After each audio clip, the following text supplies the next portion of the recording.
আসসালামু আলাইকুম। আজকে দেখাচ্ছি দারুণ মজার কাচকি মাছ ভাজা। আমরা তেলের মধ্যে পেঁয়াজ কাঁচামরিচ দিয়ে দিচ্ছি। এখানে পেঁয়াজ কাঁচামরিচ না দিলে হবে।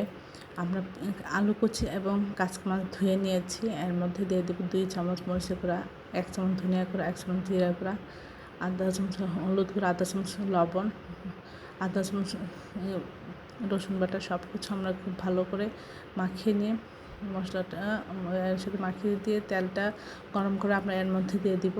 আর বারবার একটু নাড়াচাড়া করে নেব। প্রয়োজন মতো বারবার তেল দিব। আর এটা যতটা মচমচে করে ভাজবেন এর টেস্টটা তত বেড়ে যাবে। এই জন্য বারবার এভাবে একটু তেল দেবেন আর নাড়াচাড়া করে নেবেন। তখন এটা মচমচে হলে এটা খেতে অসাধারণ লাগবে। এই কাচকি মাছ ভাজাটা সবাই খুব মজা করে খায়, সবাই খুব পছন্দ করে। আশা করি এই রেসিপিটা এইভাবে একবার হলেও ট্রাই করবেন। সবাই আমার চ্যানেলটি লাইক করবেন, শেয়ার দেবেন, সাবস্ক্রাইব করবেন এবং প্রিয়জনকে বেশি বেশি করে শেয়ার দেবেন। আমার চ্যানেলে সব রকম রান্নার রেসিপি রয়েছে, আশা করি দেখবেন। আর এই রেসিপিটা এভাবে একবার হলেও ট্রাই করে দেখবেন।